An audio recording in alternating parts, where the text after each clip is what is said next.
Over 90% of sellers on Amazon never change their pricing.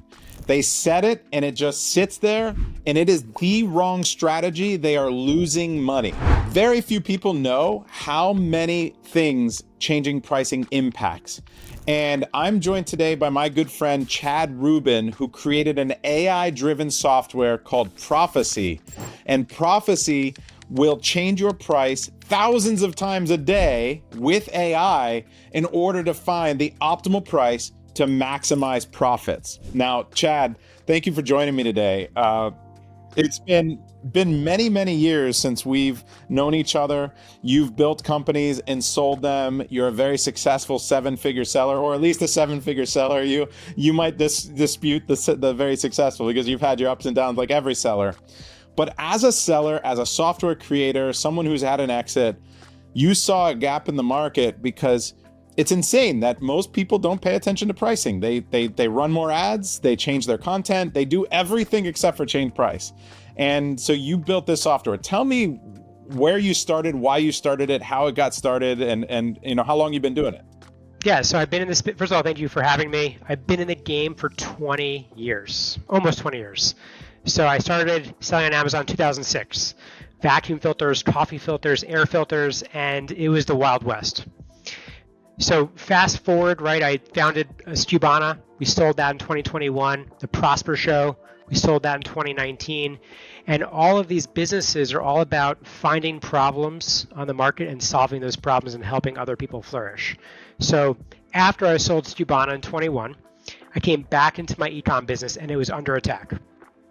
Our P&L was being compressed. So the profit and loss, our profits were getting squeezed, cost per click was going up, and I was doing everything as a data dive user, right? Optimizing listings, trying to find the right PPC agency to work with. And one day, as a neighbor of yours in Florida, I'm staring out my door, looking at a palm tree, and I'm like, I just started questioning things. And the first question was like, well, why do we never change price as Amazon sellers? And what if we change price? And how do I know that I'm actually priced optimally to maximize my intention? So the challenge with all of this is that we question our beliefs, but we are essentially never think to question certain things, and those are blind spots. And so I identified this blind spot, started changing price, and we turned this business around with pricing. And just as that's happening, AI comes out with ChatGPT, and I was like, wow, I can actually crank all of this into machine learning models and have it crank the data with layers and layers and layers of data to find the optimal pricing, just like Uber, just like Airbnb, just like Expedia, but offering this for Amazon private label brands. Yeah, and so I always think that the smartest people on the planet are the top economists in the world. And the reason that I think that is I took a few economics classes, and it blew me away that like one input can have an impact on, tens of thousands of outputs, right? And so for someone to really understand it, some of those outputs will become worse, some will become better. And pricing is one of those inputs, right? So you're changing the front end pricing that a consumer sees, and it's going to have impacts everywhere on click-through rate and conversion rates, how people interact with your listing, the visibility of your ads. And so how did you figure out how did you originally map it out and figure out where pricing needed to be to optimize it? And I think throughout this conversation, you've got a presentation for everyone watching that is going to really walk us through the logic of optimizing pricing. And I think at the end of it, what's interesting is we can try it ourselves, right? But no human. And this is one of the unlocks, and this is amazing. This is why we're cutting edge, right? Like we're talking about building systems and processes, but AI is able to monitor thousands of things at the same time and see what the impact is, and then make the optimal decision. So how did you start to map that out and that logic behind your software? Well, we started to iterate and change prices. And I was doing this manually with a spreadsheet. And as machine learning models got better and better, I knew that I can do this in a more sophisticated, more advanced way. And they can be smart, and they can be really, really intentful behind the decisions, letting data drive the decisions. There was just too much data overload for me to figure out, well, I'm thinking like a human, right? If this, then this. If my competitor is under 15 cents, then increase by 25 cents. And instead of these like decision trees that are very human-like, I was like, what if we can have a machine automatically doing this that's super complicated, that takes all of these inputs and runs with it? And so this is how we began Prophecy. And I'm going to share my screen right now. So I like to start on this slide here. And I think it's an important slide to start on because most brands on Amazon, they love their acquisition. They love PPC. And don't get me wrong, it's so important. And it's crucial, but the same emphasis is not placed on pricing. And this leads to a ton of missed opportunities. So I talk to brands all the time. They're spending thousands of dollars on Amazon ads, praying it converts, but they don't touch the pricing. It's completely ignored. And pricing is the highest impact lever that all flows to the bottom line. And so what we're talking about today is instead of throwing more money at ads, you can iterate on pricing and it can actually produce massive gains for the business. The thing that always gets me about this too is that the external factors when it comes to running ads are sometimes more important than the internal ones, right? Because at the end of the day, everything is relative. So we talk about some keywords, and if you look at search query performance data, which is a really important piece of data because it's really a benchmarking data, the specificity of a keyword will determine how high the conversion rate should be. That's probably true. The more specific, like if there's a bunch of descriptors in the keyword, so you're talking about, a yellow cell phone case for iPhone 16 Plus with birds on it. If someone searches that and you happen to be selling that yellow cell phone case for iPhone 16 with birds on it, you're going to make that sale more times than not at a higher percentage than someone just searching for iPhone 16 cell phone case, right? Very generic search comparatively as far as less specific. And so the search query performance, though, is going to give us a benchmark versus competitors. And so pricing versus competitors is a really big metric, but more so, like, it's not a static marketplace. So your competitors are constantly adjusting things as well. Higher coupons, lower coupons, running deals, changing their own listings. And so the landscape changes. That's where I think the power of AI is most likely to be able to impact. And you've built a system that's monitoring all these different things, right? The external factors and the internal, and understanding the benchmark. Yep. So tell me a little bit about how you're kind of looking at all those things as well. Yeah. So for external factors, there's this butterfly effect on Amazon, right? When you make a change, your competition can react, Amazon reacts, even your customers react. So what we do for competition specifically is we do a reverse ASIN lookup. We find your top 5 competitor listings on a hero keyword. Now you can edit this at any time you want, and you can change the competitor. We pull in your competition, but we do more than that, right? We pull in their price. We pull in deals and promotions that they're running. These are opportunities for our model to react to these price changes. We pull in competitor out of stocks. We pull in their BSR. We pull in their revenue. We pull in their unit velocity. And on top of that, you can even create min and max prices around your competition. So we do cross ASIN repricing and pull in all of that data. So this builds a very, very strong foundation. So we not only ingest all of these data points, but we're learning from the data. And we're building models around the data to figure out what's the right price change to make. So you said the butterfly effect, and one of the things you mentioned is that it impacts Amazon, which is super interesting if you think about it, because Amazon will serve you up additional impressions, make it more or less likely your ad shows up, make it more or less likely your listing is showing up. You will see organic rank movements and ad position movements based on pricing. So how are you kind of counteracting that if your price is going up and then they're serving you less? So we built this really strong foundation, and it's actually still not enough. And so to show you, let's dive right into it. So we need to systematically understand how Amazon, how customers, how competitors react to price changes. To uncover opportunities, we need to train the model, just like somebody would train a ChatGPT thread, just like Netflix. For example, my wife likes trashy rom-coms. I never let her use my account because if we engage with content, it's going to affect my Netflix account. In the same way, on Amazon, we need to understand how Amazon, how customers, how competitors react to price changes. So we actually test that data, daily small price tests. We do something called hyper learning.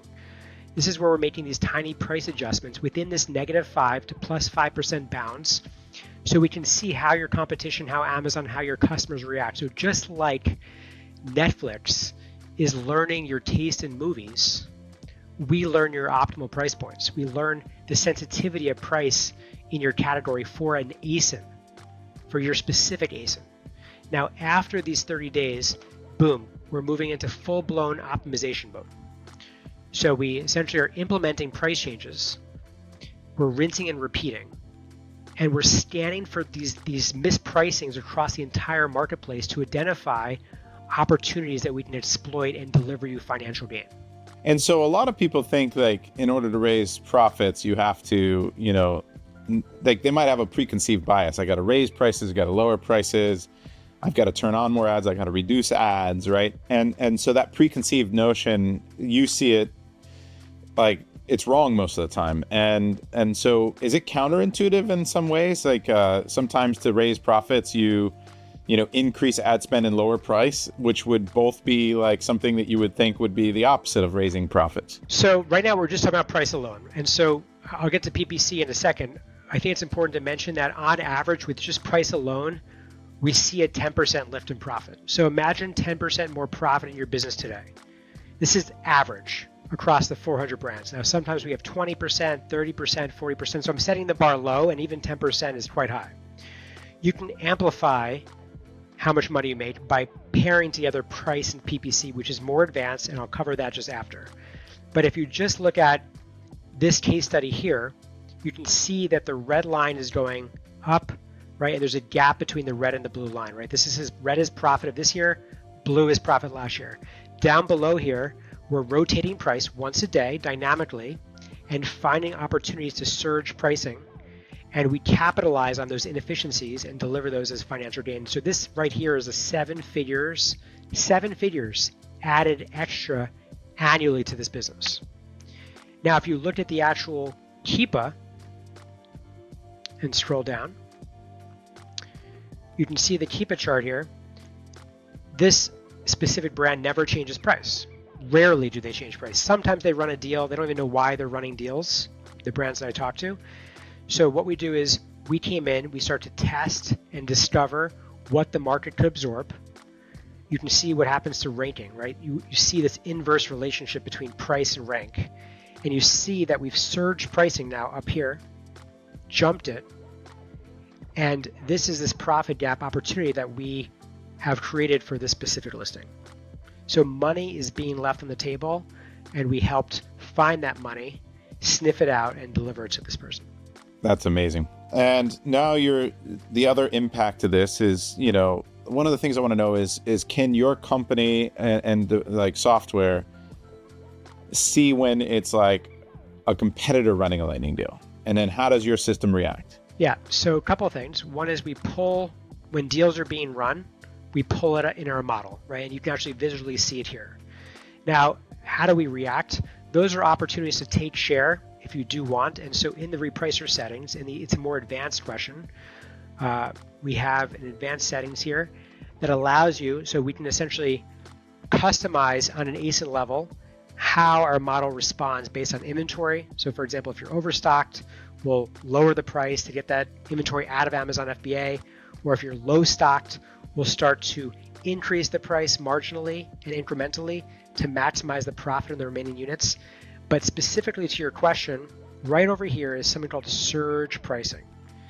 So this works, for example, if you're selling umbrellas or if you're selling bed bug sprays and you're driving outside traffic to a listing, suddenly there's more demand that's coming, or if a competitor runs out of stock and there's a stock out.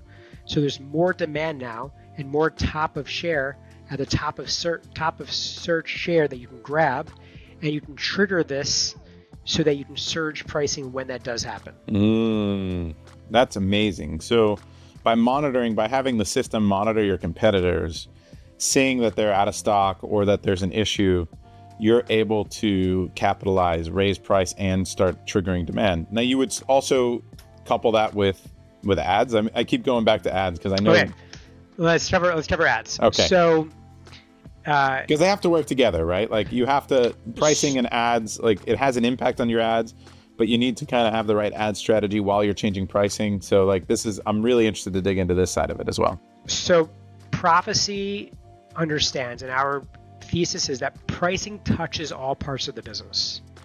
And so all parts of the business have to touch price. And so for most brands, they haven't even given pricing a seat at the table. What we're doing here is we're bridging worlds. Pricing affects your inventory, affects your PPC spend, and it becomes this data loop. And so to your point, when you actually harmonize and you put price and PPC together in the same operating language, in the same operating system, and you orchestrate it and harmonize it appropriately, you can boost profits significantly. So let's take a look at this example. This is a great example. Now, I'm from New York, and they say that if you can survive in New York, if you can make it here, you can make it anywhere.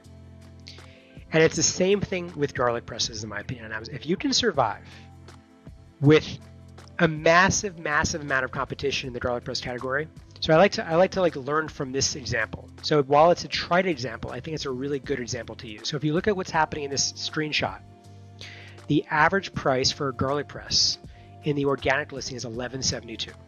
Now, if you scroll up, the sponsored ads, they're charging $18.37. This is a 57% price gap. So what's going on here? It's not just that ads drive traffic, right? It's that ads are amplifying pricing power. So we talked about this when we first started the call together, is that imagine you're Apple or Nike. When you increase price, if they increase the price of this Apple Watch by $1 or $2, I'm still going to buy the Apple Watch. But a lot of other ASINs on Amazon are more sensitive. So we have to understand that sensitivity. And so when you increase price on a garlic press, for example, by $1, let's just say, demand drops.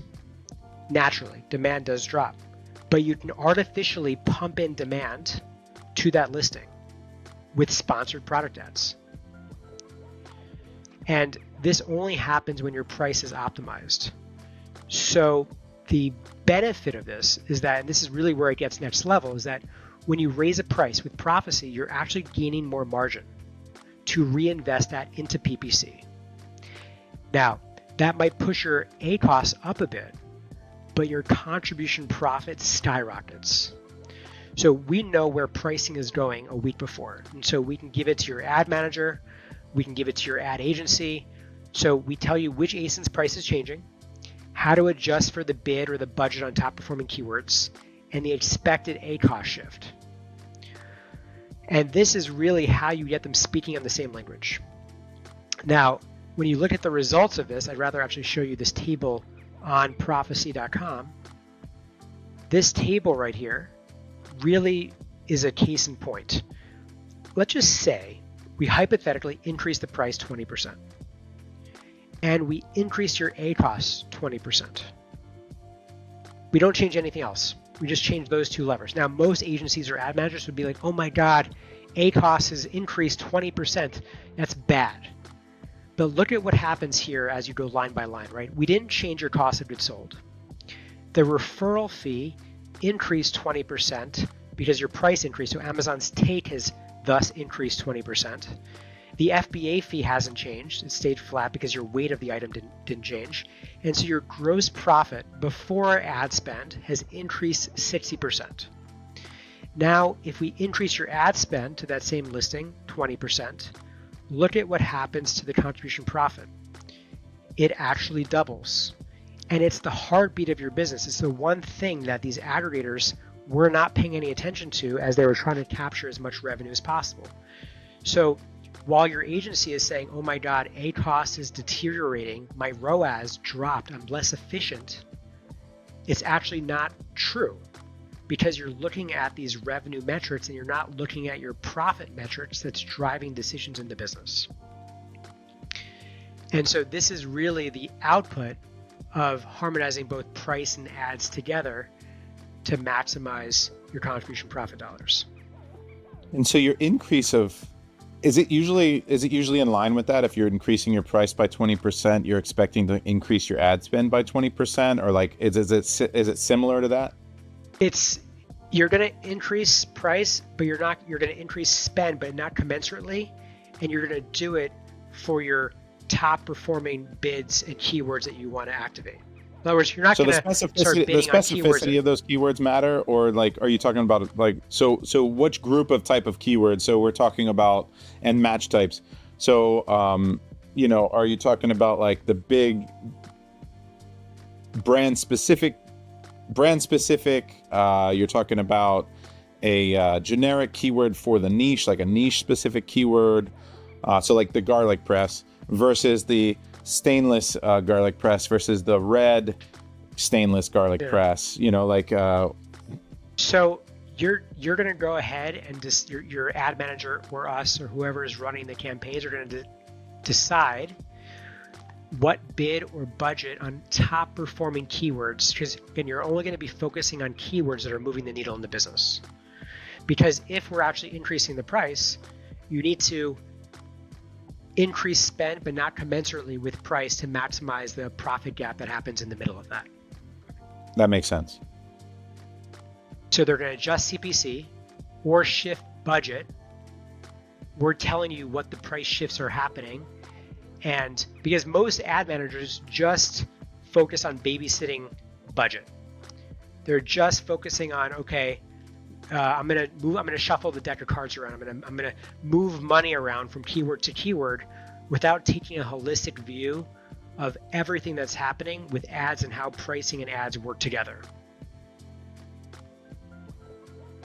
I think that's brilliant, and I love how that goes one to one, like how they go hand in hand. It's so important because we're talking about reducing demand on one side because you've raised the price. So how do you get that additional traffic? Well, you pay for it, right? And so the garlic press example is fantastic because you have two guys selling at $9.99 running ads, and then you've got two guys selling at $20-something running ads.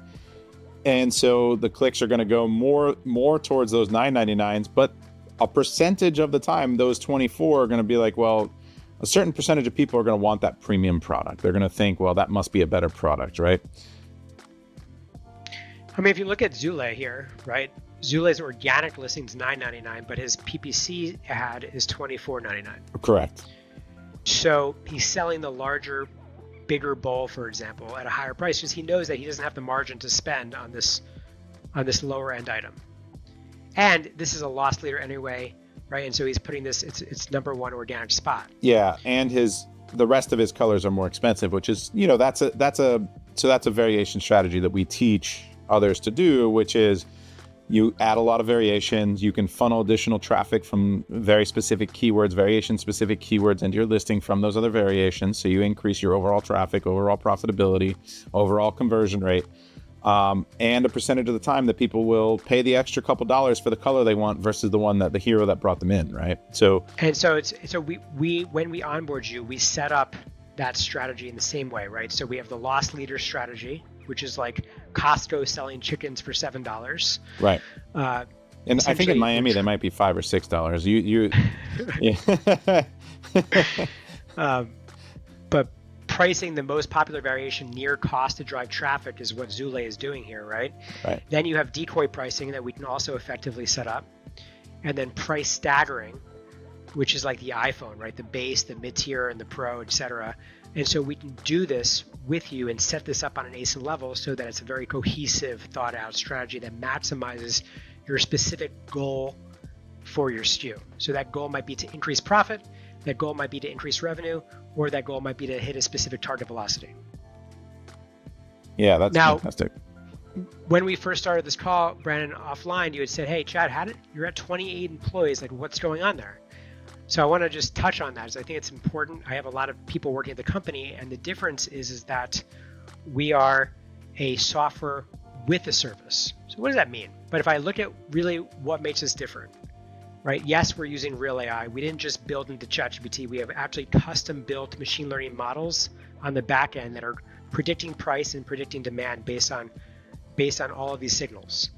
But then we actually are a software with a service. So we're not just a tool, because you can still be a fool with a tool.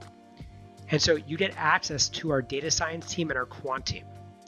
So every customer in our system gets access to a quant team that is actually analyzing the results and seeing how we can make your business more effective. And they're putting that information here on a seller account. So they're looking at ad effectiveness, inventory effectiveness, anything that's happening in the market, specifically on your account, on your seller account. And then on an ASIN level, we're putting that right here with annotations and comments on an ASIN level of like what else needs to happen to make sure that you're making as much money as possible.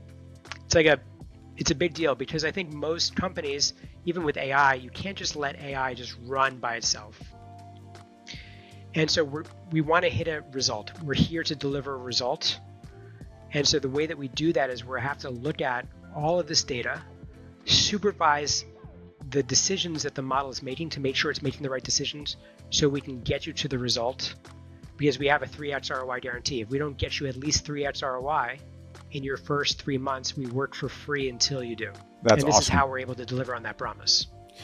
Yeah, because there's so much data that you have to collect as a baseline, and the model needs to train on all of that data. Now, you can only ingest so much history because there's only so much available through APIs and through the accounts.